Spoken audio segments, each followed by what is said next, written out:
Physical features of India. After completing the Himalayan mountain, let's move towards the next topic, that is the northern plain. The northern plain. It's already clear that we are talking about the northern part of our country, and plain means the flat land surface. Mainly this northern plain formed by these three main rivers as like Indus, the Ganga and the Brahmaputra river. These rivers originate from Himalaya and they move towards the plain surface. While moving, they bring all the materials to deposit in this land surface, and that's the reason they made this all areas flat and deposited the alluvial soil. And this is the work what river they are doing from millions of years. Himalaya से जब नदी की उत्पत्ति होती है उसके बाद फिर जब वो प्लेन सरफेस पे मूव करती है तो वो अपने साथ वहां से जितने भी कंकड़ पत्थर सिल्ट होते हैं उनको लेकर के जाकर के जहाँ पे उनका ढलान होता है अपने साथ लेकर के जाके डिपॉजिट करती हैं। तो वो ये जो काम वो कर रही हैं वो मिलियंस ऑफ ईयर्स से करती आ रही हैं। और ये सारी मेन जो रिवर्स हैं Ganga, the Indus and the Brahmaputra river, ये हमेशा वहां से डिपॉजिट हिमालयन रीजन से ला करके प्लेन सरफेस पे डिपॉजिट करती हैं और जिससे यहाँ का जो एरिया है वो बहुत ही फर्टाइल है, बहुत ही उपजाऊ मिट्टी है और जिसके कारण यहाँ पर सबसे ज्यादा पॉपुलेशन मिलता है। इंडिया का पॉपुलेशन सबसे ज्यादा क्यों मिलता है? क्योंकि सबसे पहले यहाँ पे जो मिट्टी डिपॉजिट की जाती है वो बहुत ही फर्टाइल है। नेक्स्ट यहाँ पे वाटर बहुत ज्यादा है क्योंकि ये सारी नदियां अपने साथ पानी लेकर आ रही हैं तो फ्रेश वाटर वहां पे मिलता है जिसके कारण भी यहाँ पे पॉपुलेशन ज्यादा है। तीसरा, जो फर्टाइल लैंड सरफेस बनाती है उसके कारण एग्रीकल्चर भी वहां पे ज्यादा हो रहा है और वहां का क्लाइमेट भी बहुत अच्छा है। इसलिए नॉर्दर्न प्लेन का जो एरिया है वहां इंडिया का मैक्सिमम पॉपुलेशन मिलेगा। As like we know about the Uttar Pradesh, Bihar state, they all are the highly densely populated states in our country. If we will see the northern plain, it's spread over an area of 7 lakh square kilometer. The plain being about 2,400 kilometers long and 240 to 320 kilometers broad. So the river coming from the northern mountain are totally involved in deposition of their work, and that's the reason just because of this gently slope they used to deposit all their silt and sediments in their lower course, where the river speeds used to be decreased in that area and they deposit it all their materials, which results in the formation of riverine islands. These riverine islands which have developed inside a river, such type of island may form due to the interconnection of the two rivers enclosing a land area between them. नदी के अंदर जो थोड़ा island बन जाता है जो कि नदी की डिपोजिशन के कारण होता है, जब दो तीन नदी आपस में मिलती है उसके कारण डिपोजिशन के कारण एक आइलैंड जो बन जाता है उसे हम रिवराइन कहते हैं। अगर हम एक एग्जांपल लें तो फिर माजुली है जो कि ब्रह्मपुत्र रिवर का सबसे लार्जेस्ट इनहैबिटेड रिवराइन आइलैंड है जो कि वर्ल्ड का सबसे लार्जेस्ट है। माजुली जब नदी अपने सबसे लोअर कोर्स में होती है, सबसे नीचे वाले पोर्शन में होती है, उसके बाद जाके वो समुद्र से मिल जाती है तो ठीक समुद्र से मिलने से पहले वो कई सारे चैनल्स में बट जाती है। उसे हम डिस्ट्रीब्यूटरीज कहते हैं। Now we can categorise the northern plain broadly in 3 different sections. पहला हमारा हो जाएगा पंजाब प्लेन जो एरिया पंजाब के आसपास के एरिया में आता है, दूसरा जो कि गंगा प्लेन है और तीसरा ब्रह्मपुत्र प्लेन।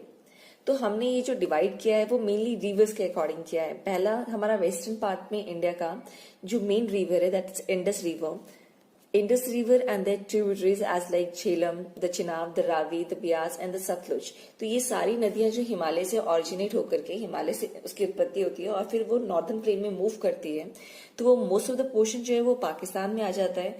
थोड़ा बहुत एरिया जो है वो पंजाब का इसमें आता है, इसलिए इसे पंजाब प्लेन कहते हैं। इसे हम दोआब भी कहते हैं। इसका मतलब दो और रिवर के आने से इसका उत्पत्ति हुई है इस लैंड सरफेस की। जैसे पंजाब को हम कहते हैं कि वो 5 रिवर्स का मेन 5 रिवर पे है पंजाब स्टेट। सो इस तरह से जो पहला हमने बांटा वो पंजाब प्लेन है। दूसरा हमारा आ जाता है गंगा प्लेन। तो गंगा रिवर के डिपोजिशन करने से जो प्लेन सरफेस बनता है उसे हमने गंगा प्लेन में रखा है। मेनली ये जो है वो घाघर और तिस्ता रिवर के एरियाज के बीच में आता है। ये जो स्प्रेड किया हुआ है वो टोटल जो स्टेट्स है नॉर्दर्न इंडिया का, जैसे हरियाणा, दिल्ली, उत्तर प्रदेश, बिहार, झारखंड एंड वेस्ट बंगाल, ये सारे एरियाज गंगा प्लेन के अंतर्गत आते हैं। और अंत में जो हमने बांटा है ब्रह्मपुत्र प्लेन, वो आसाम वाला एरियाज इसके अंतर्गत आता है। नॉर्दर्न प्लेन जो है वो इतना भी फ्लैट नहीं है, उसके थोड़ा बहुत ऊपर नीचे उठाव चढ़ाव है और थोड़ा बहुत अंतर दिखता है, जिसके आधार पर हम इसे मेनली 4 भाग में बांट सकते हैं। So according to the relief feature, we can categorize the northern plain in 4 different regions. First, Bhabar. The rivers, after descending from the mountains, deposit pebbles in a narrow belt of about 8 to 16 kilometer width, lying parallel to the slopes of the Shivalik. It is known as the Bhabar. अगर हम भाबर की बात करें तो just mountain से नीचे का जो पोर्शन होता है, जो कि शिवालिक रेंज है, उसके जस्ट नीचे उससे जो सटा हुआ जो पोर्शन है शिवालिक रेंज से, वहां पर लाकर के जो नदी सबसे पहले डिपॉजिट करती है, जो कि बड़े बड़े कंकर पत्थर होते हैं, बड़े बड़े स्टोन्स होते हैं, जिसकी चौड़ाई 8 से 16 किलोमीटर की लगभग होती है। और यहाँ पर कोई भी नदी जो है वो दिखती नहीं है, क्योंकि वो पत्थर और इन सब के नीचे रहती है, जिसके कारण वो विजिबल नहीं होता है कि वहां पे कोई नदी है। तो इस एरिया को हमने भाबर बोला, तो भाबर कहा जाता है इस पोर्शन को। ठीक इसके नीचे अगर हम देखें साउथ में, जहां पर नदी हमें दिखने लगती है, नदी फिर से री इमर्ज हो जाती है और वहां पे वो क्रिएट करती है वेट स्वैम्पी एंड मर्शी रीजन, जिसे हम तराई कहते हैं, जो कि पूरा का पूरा फॉरेस्ट एरिया से कवर है। और वहां पे आपको बहुत सारे वाइल्ड लाइफ एनिमल्स सब मिल जाएंगे वहां पे। इन फॉरेस्ट को कभी कभी काटा भी जाता है वहां पे एग्रीकल्चर करने के लिए, क्योंकि ये बहुत फर्टाइल लैंड सरफेस है। अगर हम एक एग्जाम्पल लें तो दुधवा नेशनल पार्क है, जो कि उत्तर प्रदेश में है। तो अभी हमने 2 डिफरेंट रीजन के बारे में डिस्कस किया, पहला था भाबर और दूसरा तराई। अब हम 2 डिफरेंट की तरफ बढ़ रहे हैं, जो कि एक भांगर है और दूसरा खादर है। Students, don't be confused about these all 4 different names. Now, the next is Bhangar. Bhangar, it is the largest part of the northern plain, is formed of older alluvium. They lie above the floodplains of the rivers and present a terrace-like feature. This part is known as Bhangar.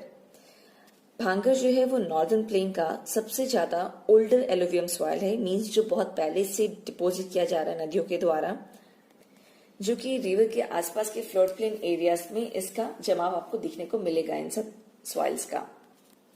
जैसे बहुत सारा इसमें कंकड़ पत्थर आपको देखने को मिलेगा। तो एक तरह से कह सकते हैं कि जो भांगर पोर्शन है वो उतना फर्टाइल नहीं है, क्योंकि यहाँ पे कंकड़ ज्यादा है, इसमें एग्रीकल्चर करना बहुत डिफिकल्ट है। दूसरा जो जस्ट इसका अपोजिट है, उसे हम खादर कहते हैं। खादर जो है वो जस्ट अभी नया ही है, उसे रिवर ने जल्दी अभी जस्ट रिसेंटली डिपोजिट किया है, जिसके कारण इसमें कंकड़ पत्थर बहुत कम रहते हैं, छोटे छोटे पार्ट्स ज्यादा रहते हैं सॉइल्स के। तो इसमें एग्रीकल्चर करना ज्यादा यूजफुल रहता है, आराम से लोग एग्रीकल्चर कर सकते हैं। So this khadar, it means it is a newer younger deposit of the flood plains are called khadar. They are renewed almost every year and so are fertile, thus ideal for intensive agriculture. हर साल नदी इसमें ला करके नया जमाव करती है, जिससे ये एरिया और ज्यादा फर्टाइल होते जाता है, जैसे हम खादर कहते हैं। I hope so, students, that now you understood about the 4 different regions of the northern plain.